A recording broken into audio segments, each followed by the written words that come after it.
But I really believe that Freddie Gibbs situation, he can't shake it.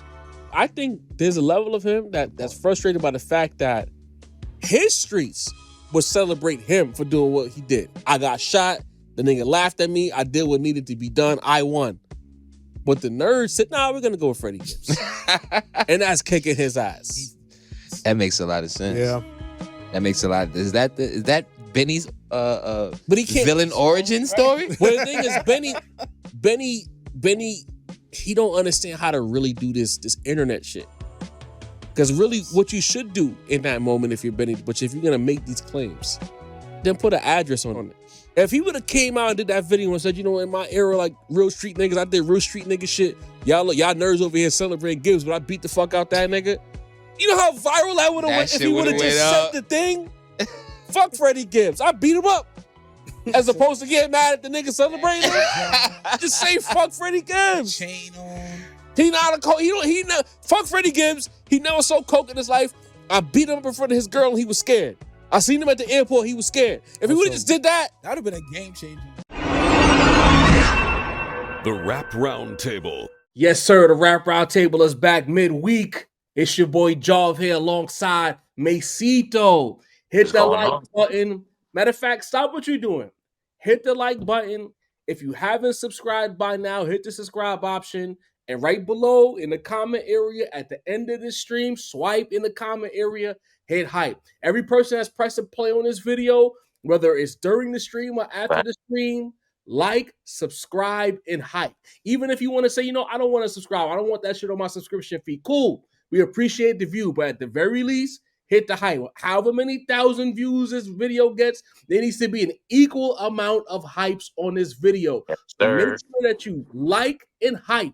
And if you feel nice, subscribe and hit the notification bell. For the new viewers, if you like what you see, do all of those things. Lock in with the Rap Roundtable. It's your boy Jarv once again alongside Masito. No Sin or Dini there on the clock. But we got some things that we didn't get to cover on the live that we need to talk about. More specifically, one thing that needs to be covered. And this, Benny the Butcher and Freddie Gibbs, the saga continues. I get, this is a bit of deja vu because early on in Mase's tenure of the Rap Roundtable, we had a video just like this where it was a little two-man weave when we were talking about Benny and Freddie. I want to say this was maybe 2021-ish, 2020, somewhere around there. Whenever this shit first started, Masito and I were covering it. So here we are again, many moons later, still talking about it. And as you see from the video that played at the top of this showdown here with myself and Mase, we talked about it just a couple weeks ago in studio where we were saying that Benny needs to put an address on it. Now you see, maybe Benny was always planning this. I don't know, but I find it real interesting that the Rap Roundtable says something, and yet again it happens. Y'all love to jump on us when we're wrong, especially me, but y'all never give flowers when we're right, especially me. So I'm going to take my bouquet. I said Benny needs to put an address on it. He needs to stop tap dancing. He needs to stop letting his frustrations get the better of him, and he has now dropped the gauntlet calling Freddie Gibbs out. Masito, I'm gonna get out the way. You heard the diss. Right. What are your thoughts? I'm impressed. This is what I wanted to hear. Jarv, you mentioned about a classic vid me and you did about Benny and Gibbs, and we kind of ultimately were debating when they would get to this point, right? When were bars gonna be spit? When were they gonna actually put this to DSPs, right? No SoundCloud, no Bandcamp. We want them on DSPs, all right? Listen, I like it, and I like it for a couple reasons, right? First off, Benjamin, we've been hard on him, you know, recently. He has been talking a lot of nonsense. He has been saying things that you know made you look at him as slightly, you know, less intelligent than we should, right? But this is where he's in his bag. I hate to, you know, sound like a Fox News guy, but sometimes you gotta shut up and rap, okay? So for me, I'm feeling it for a couple reasons, right? Now, once upon a time, I remember us coming to a conclusion, and this is even before Benny and Nerdgate. We came to a conclusion that Benny is almost like trapped in the Twilight Zone because Benny was doing everything that once upon a time a rapper needed to do for you to feel like he's winning an issue. He beat him up in front of his girl. He took his chain. He exposed them as, you know, listen, Exposing in Freddie Gibbs is a little bit shaky, but you know he kind of made him look like a They less were than viable character. less than the man, even like the porn, the plunger gate, all of that, the type of women he was getting down with. It was getting spooky out here, you know? All that. But somehow it seemed like, despite all of that, Gibbs was coming out as the, I don't want to say winner, but just more favorable in the general public's opinion. Now, of course, that has to do with how well Freddie puts together music, right? That's at the end of the day what you got to do for people to forget about your issues, and that's what Benny's doing now. Very impressed. Free Rollies, West Side. I guess he's not as diplomatic as we've seen with the infamous airport video that Benny is referencing in these bars.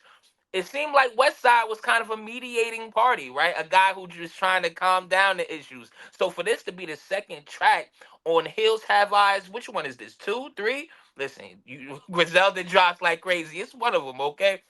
A Halloween drop, the second track, Free Roadies, with Benny just talking crazy and doing it, may I say, in prime Benny form. When we were hyping up Benny as the next guy, the next street rapper, the next person that was on the way to take over this game, this is how he was rapping, You know, okay?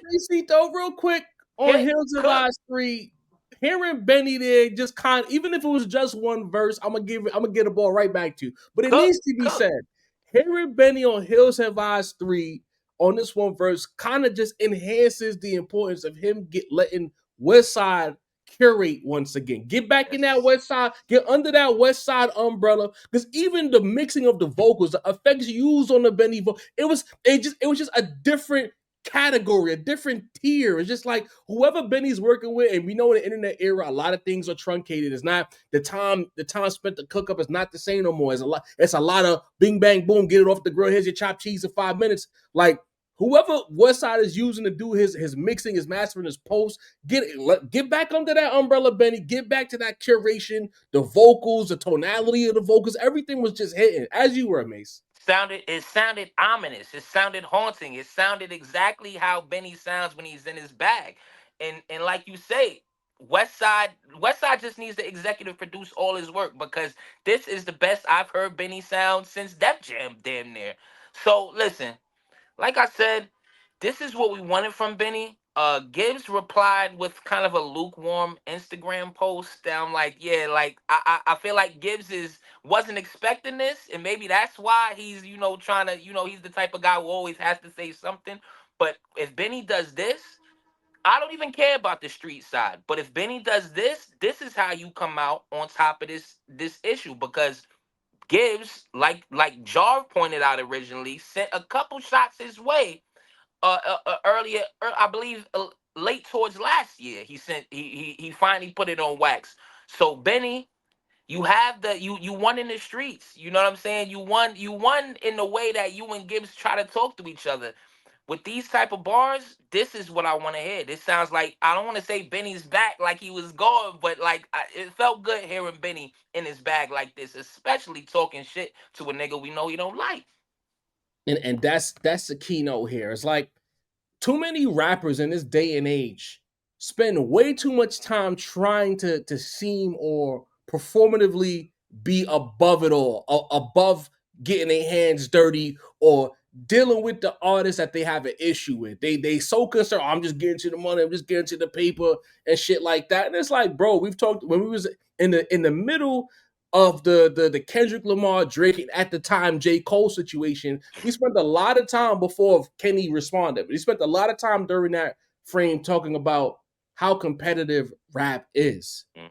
Even if the issue is a personal issue, and in this case, Freddie and Benny's issue is deeply personal, right? And you know what? Not even to be disrespectful, but I don't want to disrespect the rappers because this is not about disrespecting them. But it feels like a lover's quarrel a little bit. Like it's almost too personal. Like what I mean is way too many hurt feelings in Yeah, this yeah. situation, you know. But in the midst of the hurt feelings, spawn that into bars, turn it into raps, compete lyrically. And if you feel like the public needs to know, in this case, Benny, the public needs to know that Freddie Gibbs isn't who he portrays himself to be, or he is a effing clown in this case, then do it lyrically. Get your personal issues off with the bars. And it took damn near 4 years for us to get to this place with the bars for Benny to finally stop, because they've been tap dancing around each other. Right. There's been strays. We're not acting brand new, like, because there's always somebody who's gonna run in the chat and say, "Oh, they've been talking." There's always been strays, but a direct verse where there's multiple bars, damn near you could argue that Benny's entire verse was a diss towards Freddie. There's an argument made for that.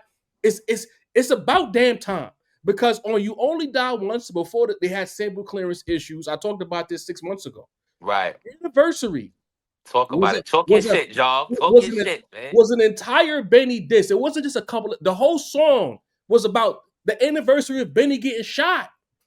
And no one talks about this song because a lot of people don't download. They stream, but they don't download. I'm one of the few fucking dinosaurs who actually downloads on Apple Music. So that when the shit gets pulled, I still have like, as an example, 7-minute drill on my phone. I can listen to that whenever I want because I download everything. I might not buy it, the physical or buy it from iTunes or whatever, but I make sure when I stream, I download. Even if I don't like the album, it's downloaded to my phone. Okay? So if you still have access to Anniversary, or if you go to YouTube, you play it, and you didn't know before today, that's a Benny diss. The whole song was a Benny diss. It's talking and even laughs about, he's like in the ad-libs joking about marking the date of when Benny got shot. He's laughing about Benny getting the Drake feature when he says he might record it, but if he don't support it, you just a fucking lick. Basically saying like, yeah, Drake recorded the song, but he never supported it, never promoted it. You paid him for the song, you paid him for the feature, but he never got no promo. Benny's a lick.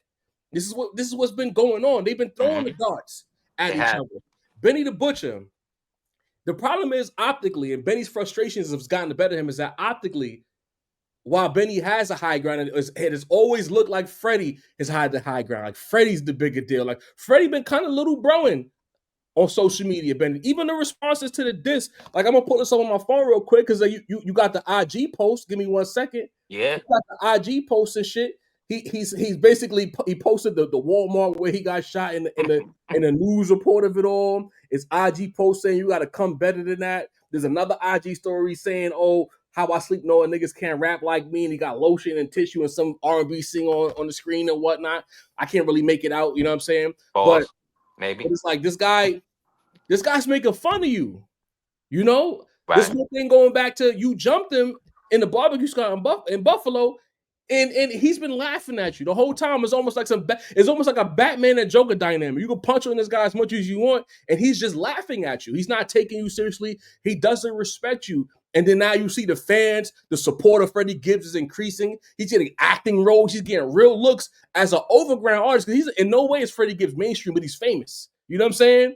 And he's getting these looks. And you had a Def Jam debut that didn't go well. I would say maybe financially, Benny's not in the same spot as he was a few years ago even.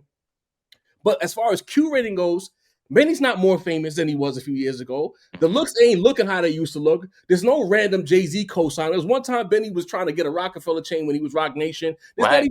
When Benny do interviews now, I don't even know if they ask him about Jay-Z. I'm not trying to make it about Jay-Z, but I'm talking about his positioning. Like in some ways, optically, and narratively, maybe not the facts, but optically and narratively, his Q rating has descended while Freddie Gibbs' Q rating has ascended.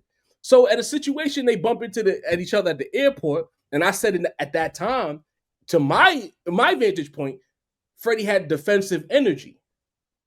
Now you see the verse, there was a story that came out, they might have reconciled. Freddie tried to poo-poo it in the interview, and then now there's a verse behind it. So that tells you that there's been a lot of hurt feelings on Benny's side. Like, I fucked with this guy. Maybe they weren't friends. Maybe they were industry cool, right? Like, I don't think they're as cool as you see how Fabulous and these guys are podcasting, Jim Jones, Mano, Dave East. But they were industry cool. There was even stories that Hove on Burden of Proof was the reason that Freddie was on One Way Flight. He was like, nah, don't put this out without letting Freddie put a verse with it. I remember watching interviews and hearing Betty say that there was a professional relationship there. Mm-hmm. They were on each other's projects time and time again. And Benny was hurt by Freddie playing about him getting shot. It was a real life situation. Nigga was in the fucking wheelchair. You know what I mean? So all these things said, Benny finally decided, you know what? I'm gonna stop being too cool for school. This guy's playing in my face. Obviously, me whipping his ass ain't enough. So let me now put it to wax. Like I said a couple weeks ago, put an address on it. You hear tap dancing. You hear frustrated. And we're misconstruing what you're saying as you're attacking us When the whole time this is frustration boiling over about shit with Freddie Gibbs. Even the bars, let me pull up the bars. You know what I mean? I'm prepared. You know what I mean? You gotta prep and shit. The nigga Right. said in the diss that the key, shout out Genius for the keynotes. While West was cooking bricks in the air fryer, I was dead by him, drying hundreds with a hair dryer. I was right there. Trench coats, we gotta dress like Russians. Even in airport, rappers get checked like customs. Who we talking about? Come on. Dark-skinned, bald-head mama's boy, niggas is Jodies. Good looks on all that free promotion, and thanks for the Roley. So, but this is the thing now. You said good looks on the free promotion, but who benefited from that free promotion? You didn't, Benny. Freddie's benefited the most from this whole thing, Mase. Right. And that's where, just like I said, we were very hard on Benny, especially for the nerd comments, right? But when I kind of explore this, and I don't know if we explored this specifically, I know I certainly didn't. Mm-hmm. Like that comment probably has a lot to do with this Gibbs situation, right? Yeah. It's like you say, he's acted too cool for school, but it's really like those old school values, right? Like we already whoops your ass, we already fucks you up. I don't even need to rap at you. Once upon a time, that's what hip hop was like, right? You couldn't get beat up by a rapper and his crew and then be dissing them all nonchalantly, and that's where Benny's mindset is. So it took him a while to get to the point where, like, nah, I need to get bars on them off, period. And it's like when you talk about anniversary, like objectively, Gibbs, you didn't shoot Benny. Why are you rapping about Benny getting shot? Benny can rap about the Rib Shack incident. He can say that. So, just like you say, optically, it looks better for Benny, as a fan for me, because I'm like, Benny's rapping about real shit. He's rapping like what he said he was gonna do, as opposed to Gibbs making, petty kid jokes. It's kind of like the opposite of like how the Drake Kendrick thing worked out, right? The Bigfoot, the small shoe jokes are working in this issue as opposed to they didn't in the other issue, right? Because it seems like Gibbs, kind of semi corny jokes and things that he said about it is somehow winning over the public. And in Benny's mind, he's like, well, these guys must be nerds. If they, you know what I mean? If that's what they And really now, co-signing. and now we thank you, Mase. Keep cooking. We have God, do gotten your to the thing. root of the issue here. And that's the thing. So it's like, we reserve the rights to change our mind here at the Rap Roundtable. This kind of made me understand Benny a little bit more, and the fact that he's put bars behind it and he's just standing on it, like, nah, fuck this nigga. You know what I mean? That kind of made me feel like, yeah, Benny, I might have been tripping a little bit. These niggas must be nerds trying to act like Gibbs caught the W against you, bro. So yeah, like I'm feeling better about Benny than I was last month, 2 months ago, the last year 2 almost. weeks ago. Fuck. You know Real what I mean? talk.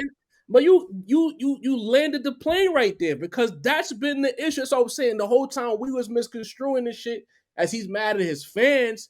He's mad at this whole Freddie situation. He can't get over it. And it's like, I'll take it a step further. I think this is because at the time, again, professional relationship, you got your work friends, then you got your niggas. You feel me? Right. We'll say that for a moment in time, Freddie Gibbs was a work friend of Benny. And he was probably progressing towards becoming, that's my nigga. You know what I mean? But along the way, you start playing, don't play like that. Because in Benny's defense now, I gotta say it. Benny's ignorance of the industry, social media shit. Benny don't play like that. Like, he's an actual real nigga. Like, Right. he's the quintessential real nigga. In fact, he stood like you said a few minutes ago, everything that he raps about, he went to jail behind it. He stood on principle with Freddie. He caught him lacking in Buffalo, and in his city, caught him lacking. Did what he was supposed to do. Did the shit he raps about, right? But because he's not an industry guy and he's a real guy, he got one up by Freddie, because Freddie knows how to. Freddie's an industry veteran. Freddie's new to a handful of these motherfuckers who got to the party late. But Freddie is a super industry. Freddie was signed up for CTE, wasn't he?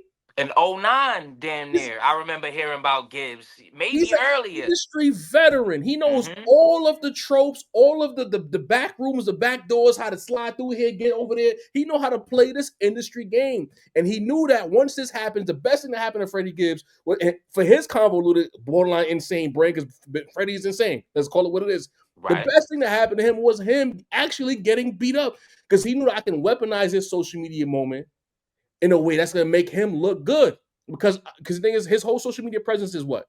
Troll, menace, gets banned on Instagram.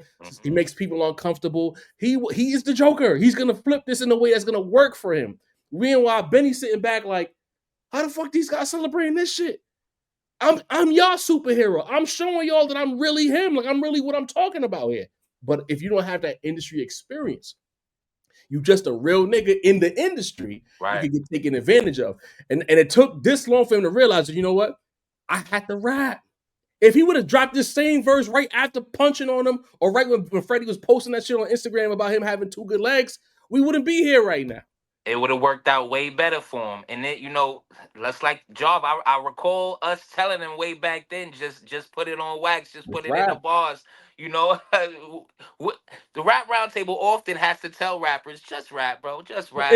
No disrespect to Gina Views, but because she has a larger platform, she'll get the Christopher Columbus status. But let's be clear, we've been telling niggas to rap from the inception of this podcast. If you got a problem with a motherfucker and y'all both rap, stop acting too cool, put it on wax, and let's sort it out. To the J. Cole fans, real quick, that's why we keep fronting on him. Because you put it on wax, you pulled it back, and then you threw subs after. You can't do that. That's against the rules, okay? So in this situation here, with Freddie and Benny, it's really like a case study on industry vet versus industry rookie. And it took Benny becoming an actual vet finally to understand that the only way to control your message as a rapper is to rap. I can't tweet. I can't post videos. I can't try to speak between have niggas read between the lines and try to catch what he's saying. Nah.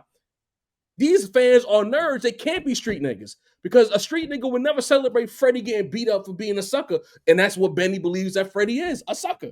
So that's where we are right now. And you know what? You know what makes me thought I'm going to put this in here because I know we got to wrap up soon. It's cooked. Freddie saying that it's not a good enough diss.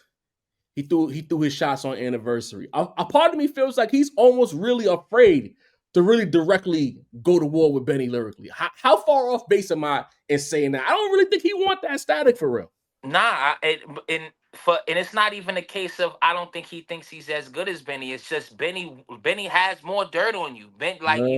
Listen, you have been looking crazy, and that's the thing. Like from the whole time, it should have been Freddie as being the one scared to rap, right? It seemed like Benny was the one scared to rap. Benny should have been, getting at him this entire time. You can't battle people on their home field every time. It seemed like Benny was trying to do that. Internet tricks, slander, things. I'm gonna show up with your girl. No, like let's come into my arena. Let's bar up. Let's talk about what's really going on. You know what I mean? Don't try to fight Freddie in Freddie's style. You know what I mean? You gotta bring him, to your corner. So I feel like Benny is doing that, and just like you say, when they say it's not good enough before they even rap, that means they scared to me. It I ain't gonna lie. Between the conversation at the airport and then these bars, it's just like when a boxer get punched and he try to shake his head and smile. That punch scored and he felt that shit.